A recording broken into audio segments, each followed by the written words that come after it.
Aquí no estamos entendiendo que el exorcismo no tiene nada que ver con las películas de Hollywood. Padre Marcelo empieza a levitar y todos ustedes de rodillas y quisha Satanás, y ustedes dan un grito y se retuercen. Esas son las ridiculezas que a veces uno ve de católicos. Cuidado. Lindo fuera poderle solo encontrar así al mal. No digo que no haya casos muy excepcionales, quitando todos los que son psicosis, quitando todos los que son problemas de consumo, quitando todo lo que son esquizofrenias, quitando todo lo que son rayes, sugestiones. Pues hay el mal, eso no lo vamos a negar. En aquel tiempo Jesús se retiró con sus discípulos a la orilla del mar, seguido por una muchedumbre de Galileos, una gran multitud procedente de Judea y de Jerusalén, de Idumea y Transjordania, y de la parte de Tiro y Sidón. Habiendo tenido noticias de lo que Jesús hacía, se trasladó a donde él estaba. Entonces rogó Jesús a sus discípulos que le consiguieran una barca para subir en ella, porque era tanta la multitud que estaban a punto de aplastarlo. En efecto, Jesús había curado a muchos, de manera que todos los que padecían algún mal se le echaban encima para tocarlo. Cuando los poseídos por espíritus inmundos lo veían, se echaban a sus pies y gritaban: «Tú eres el Hijo de Dios».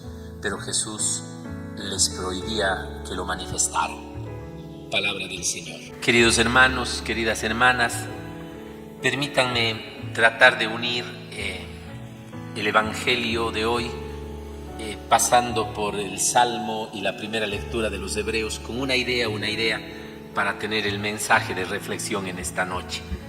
La primera cosa que hay que decir en esta noche sobre la carta de los Hebreos. La carta que se dedica a los Hebreos es una carta conocida en el ámbito de la teología bíblica como una carta sacerdotal, destinada para manifestar el sacerdocio de Jesús, un sacerdocio diferente, que no tiene que ver con la consagración, que no tiene que ver menos todavía aún con la raza o con la casta sacerdotal en la que era muy común que creyeran en el pueblo judío. Había, ¿no es cierto?, la casta sacerdotal, y por supuesto los de esa familia eran los únicos sacerdotes, o en su defecto, por eso digo, los formados también en escuelas sacerdotales, y por ende eran los únicos que cumplían una especie de mediadores entre Dios y los hombres. Con Jesús se descubre, y el autor de la carta a los Hebreos manifiesta de una manera muy clara que el sacerdocio de Jesús es diferente, que no tiene nada que ver ni con la casta ni con la institución de quien le otorga eso, que esa es un don y una cualidad de todos los seres humanos. Hoy podríamos decir nosotros con fe absoluta y con certeza absoluta de todos los bautizados. Recuerden que cuando se nos bautiza y se nos unge con el crisma, se nos unge para, por la fuerza del Espíritu Santo, tener esas tres realidades ministeriales de Cristo: sacerdote, profeta y rey. Y el sacerdocio está ahí. Pero un sacerdocio que ya no tiene nada que ver con el ofrecer holocaustos, ofrendas, cosas exteriores. Por eso diré esta misma carta a los Hebreos hoy día, ¿no es cierto?, que Jesús, no teniendo nada que ofrecer en el plano de lo cultual como nosotros, le ofreció algo que es eterno, y por eso el sacerdocio de él es el único veraz, el único eterno. Ofreció su propia vida para la salvación del mundo. Desde aquí ya tenemos nosotros algo claro para entender lo que debería hacer cada bautizado: ofrecer su vida al Señor. Podemos nosotros sacar de aquí muchas conclusiones. ¿Qué le ofrecemos a Dios? Normalmente la gente trata de hacer negociaditos con Dios, tratamos de comprarle con Dios. A veces, desgraciadamente, no digo que en todos los casos, espero que en la mayor parte de casos sean expresiones de fe sincera, pero en muchos casos es algo así como el comercio con Dios. Tratamos de sobornarle a Dios.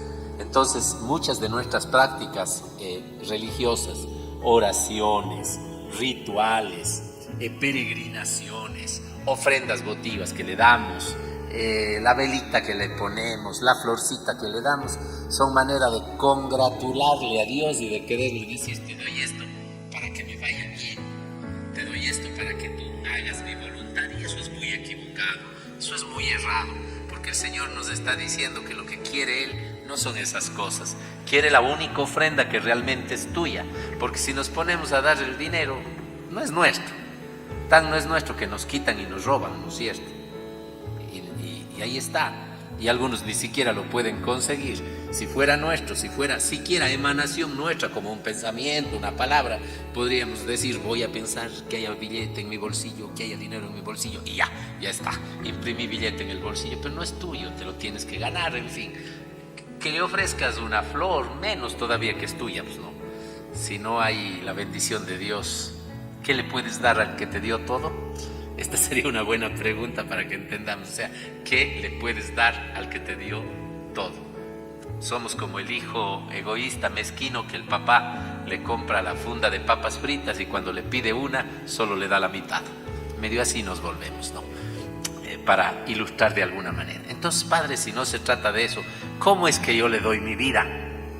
Porque hay personas que literalmente le han dado la vida al Señor. Estoy muy feliz, en medio de cosas que obviamente hay que seguir orando para que no se vayan a los exabruptos con la nueva administración allá en Norteamérica, en Estados Unidos. Pero estoy muy contento de que hoy el nuevo presidente haya firmado la excarcelación, indultos para todos aquellos presos religiosos que por defender la vida en los abortorios estaban detenidos y pagando. Entre ellos un fraile que ese ya tiene no sé cuántas veces de entrada a la cárcel, pero por defender la vida. Entonces, sí hay esta gente. Y sigamos rezando, aunque parezca imposible, que lindo que Dios toque a través de esto. Hay otras cosas por las que hay que seguir rezando, porque creo que a veces justos pueden pagar por pecadores, pero sigamos haciéndolo. Entonces, hay gente que le entrega la vida así, ¿no? Tantos misioneros, pienso en estas religiosas que fueron secuestradas y que todavía no se sabe el paradero de ellos en países musulmanes, ¿no? O sea, ellos dan la vida realmente. Y tanta gente, sin irnos muy lejos, pensemos las primeras religiosas dominicas, un saludo muy especial a la comunidad dominicana, que tanto cariño les tengo y les guardo en mi corazón siempre, las que vinieron acá a Leprocomi de Francia, ¿no? Cruzaron el charco y no volvieron. Es más, algunas nunca salieron ya de ese lugar porque el mismo servicio a los hermanos leprosos les convertía en gente a la que le mantenían lejos. Si hay gente así, gente linda que da la vida, que ha dado su vida por el evangelio, que ha dado su vida por el hermano. Pero nosotros podemos decir: sí, Padre, pero yo no tengo como que ese valor de dejarlo todo, yo también tengo mi familia. Porque también en otro lado usted nos ha dicho que hay que empezar por la propia casa, la evangelización, el servicio. ¿Cómo dejo a mi familia? ¿Cómo dejo a mis hijos que están pequeños? Yo por irme a entregar mi vida a otro lado cuando ellos de pronto necesitan para su vida. Y cierto es. Y ahí nos da la clave hoy día el texto que leímos del Salmo 39. ¿Se acuerdan que repetíamos en el responsorio? Aquí estoy, Señor, para hacer tu voluntad. El sacerdote que entrega su vida a Dios, ¿cómo le entrego mi vida? Haciendo la voluntad de Él. No se trata de ser héroes, porque el heroísmo está bien para unos cuantos que puedan hacerlo. Se trata de hombres y mujeres que hacen la voluntad en todo momento. Tienes un momento en el que te toca ver si optas por el perdón u optas por el resentimiento y el enojo. Y si tú cumples la voluntad de Dios, ya le estás entregando tu vida. ¿Por qué? Porque le estás entregando tal vez tu amor propio, un poco tu orgullo, tu vanidad, tu dolor, poniendo en las manos de Dios. ¿Te das cuenta? Para hacer tu voluntad. Allí está la clave de la entrega de la vida de nosotros. Hacer la voluntad de Dios nos transforma en aquellos seres humanos que le vamos entregando a Dios nuestra vida para ser esos sacerdotes. Ya no me contento con dar una flor, una vela, porque de pronto la flor y la vela son negocio, como dije, con taita Dios, pero no estoy cumpliendo su voluntad. Sería lindo que, aunque no llenemos de velas al Santísimo Sacramento, le llenemos de actitudes nuestras para hacer la voluntad de Dios. Y la voluntad de Dios está expresada en los mandamientos, la voluntad de Dios está expresada en las Escrituras, la voluntad de Dios está expresado, perdóneme, hasta en el sentido común que el Señor nos ha puesto a nosotros para saber qué es lo que tienes que hacer y qué es lo que no tienes que hacer. Nada mejor que la misma ley natural para saber que lo que no quieres que te pase a ti, tú no puedes causar a los demás. Y allí ya estás cumpliendo la voluntad de Dios. Mucho más cuando entramos ya en el plano de una dimensión profunda en la que podemos ir analizando ya nuestra vida, por ejemplo, en el cumplimiento del Evangelio, con algo tan sencillo como es el Padre Nuestro, que en el Padre Nuestro decimos: hágase tu voluntad en la tierra como en el cielo. Cumplo la voluntad de Dios. En las bienaventuranzas utilizo solamente los dos textos centrales en la predicación de Jesús: dar de comer al hambriento, dar de comer al sediento, dar de comer al hambriento, dar de beber al sediento, vestir al desnudo, visitar a la persona que está enferma. Podríamos ampliar ese también: visitar al solo, visitar al triste, visitar al enfermo, ¿no es cierto? Todas estas obras que se constituyen en el sentir de la miseria del otro en mi propio corazón, obras de misericordia. Pues allí está la expresión de cómo le estás entregando tu vida y haciendo la voluntad del Padre. La voluntad del Padre es esa: buscar la propia salvación. Esa es la voluntad del Padre, que nadie se pierda. Si tú estás siendo víctima de los vicios, si tú estás siendo víctima de aquello que hace de ti un ser humano que no es capaz de sentir la libertad de Dios, de trascender como un hijo de Dios, entonces luchar contra eso. Ahí cumples la voluntad de Dios. Si de no, nuestra búsqueda de Dios es un poquito mentirosa. Hoy vemos nosotros que Jesús es prácticamente llevado al extremo de buscar huir un poquito y alejarse, al menos tomar cierta distancia, porque la gente dice que le llevaba, pero buscando por todo lado, y cuando le encontraba, dice, le querían aplastar. ¿Se han sentido eso a veces cuando mucha gente quiere algo de usted y le aplastan? Eso es cosa seria. Yo de vez en cuando he sentido alguna vez eso, rodeado, por lo menos que te oigan, por lo menos. Pues uno ya dice, ya no se puede, ¿no? Yo entiendo que así estaba Jesús, les pide a sus discípulos: pónganme en una barca, se aleja un poco y desde allí va a empezar a dar uno de sus sermones. Y empieza Jesús a predicar. Que nuestra búsqueda no sea entonces solamente por buscar el milagrito, que de hecho Dios hace los milagros en nuestra vida. Yo soy un convencido y ferviente creyente de los milagros, pero te repito, no negocies con Él, sino más bien abandónate en las manos del Señor.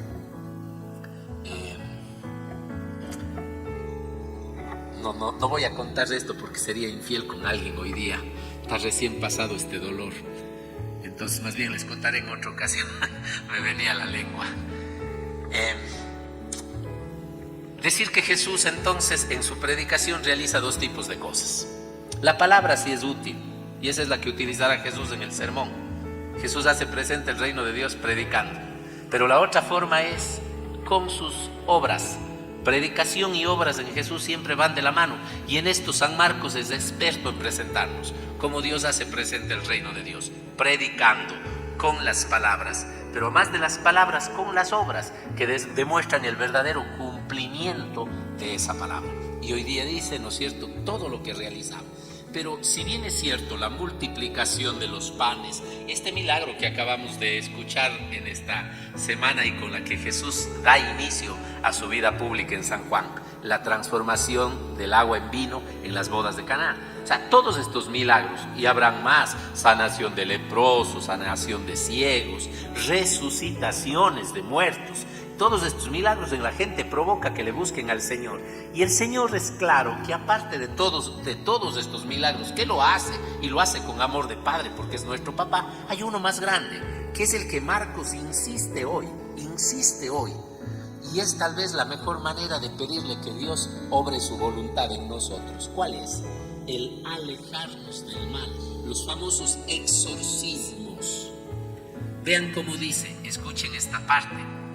Todos los que tenían algún mal se le echaban encima para tocarles. Ya, eso es algún mal. Me duele la pipa, me duele la cabeza, me duele la pata, como queramos decirle. Tengo problemas financieros, tengo problemas de relación, tengo problemas psicológicos, tristezas en el alma, estoy con problemas maritales, estoy con problemas con mis hijos, estoy con problemas con mi novio, con mi novia, porque eso también hace sufrir a los guambras, no crean. A veces los papás se enervan sin motivo con los hijos, tanto que sufre por ese guambra, cosa que no vale. ¿Cómo sufrías tú? A cada uno le duele el dolor y no te metes a quejarte, pues son así, ¿no? La hija, el hijo están muriendo por una tontera que puede parecerle al viejo, pero es que en esa edad esa tontera es un mundo. No sé quién necesita eso hoy día, porque eso no tiene nada que ver con el sermón, pero lo puede estar necesitando, ¿no? Si usted se da cuenta, es así, a veces vamos a juzgar al otro por mi sentir y no por el sentir del otro. Entonces, todos estos males, todos, ahora si volvamos al sermón, que Dios se preocupa de nosotros. Aquí en San Marcos van a verse opacados cuando dice, cuando todos los poseídos de espíritus inmundos lo veían, se echaban a sus pies y gritaban, tú eres el Hijo de Dios. Aquí no estamos entendiendo que el exorcismo no tiene nada que ver con las películas de Hollywood. Padre Marcelo empieza a levitar y todos ustedes de rodillas y quilla Satanás, y ustedes dan un grito y se retuercen. Esas son las ridiculezas que a veces uno ve de católicos. Cuidado. Lindo fuera poderle solo encontrar así al mal. No digo que no haya casos muy excepcionales, quitando todos los que son psicosis, quitando todos los que son problemas de consumo, quitando todo lo que son esquizofrenias, quitando todo lo que son rayes, sugestiones. Pues hay el mal, eso no lo vamos a negar. Pero a ver, cuando nos dice todos los poseídos por espíritus inmundos se echaban a los pies de Cristo y reconocían que era el Hijo de Dios. Aquí hay algo enorme. Ni el más grande mal, ni el mismo demonio no van a reconocer quién es el que puede más y quién es ante el que hay que postrarse. Y nosotros, los seres humanos poseídos de espíritus inmundos, aquello que no es de Dios, sino aquello que nos animaliza, ¿ante quién nos arrodillamos? Hasta el mismo demonio sabe que hay que arrodillarse ante Dios y reconocerle a Jesús. Y el mundo es capaz de hacer lo que quiera. Nosotros muchas veces somos bien serviles con el jefe porque me da un poco de plata. Somos serviles con el poder. Somos serviles con aquellos que tienen autoridad. Somos serviles para conseguir nuestros intereses y no nos importa arrodillarnos. Yo suelo poner un ejemplo a veces. Yo he mirado gente borracha recogiendo colillas del piso, fumadas y metidas en la boca por otro, por el vicio, para poder tener. Nunca he tenido la oportunidad de estar con quienes inyectan y comparten agujas de la basura, eso no lo he visto. No lo he visto, pero me imagino que la droga les lleva a eso. He mirado sí otros autodestruyéndose a sí mismos con la droga esta del cocodrilo. Y para qué ir muy lejos en nuestro país, la marihuana,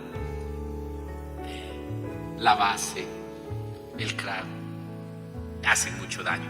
Y tú les ves, muchachos, y ni se digan nuestros borrachitos sociales, esos de todo fin de semana, de cada fiesta, del perro de toda boda, que se arrodillan ante el licor y se pelean con todo mundo. Si ves, espíritus inmundos reconocen que Dios es Dios. ¿Qué te pasa a ti que no te arrodillas ante Dios para pedir el gran milagro que te libere de su mal? Para algunos es la lengua, el espíritu inmundo que les domina. No tienes que verle con cachos y rabo. No va a oler azufre, no va a temblar este lugar, no se van a encender y apagar las luces. Ya quedamos que el Padre Marcelo no va a levitar. Pídele a Dios eso. Arrodíllate ante el Señor. Hoy es el momento en que descubramos al Santísimo para recibir la bendición final de Él, como lo hacemos cada jueves.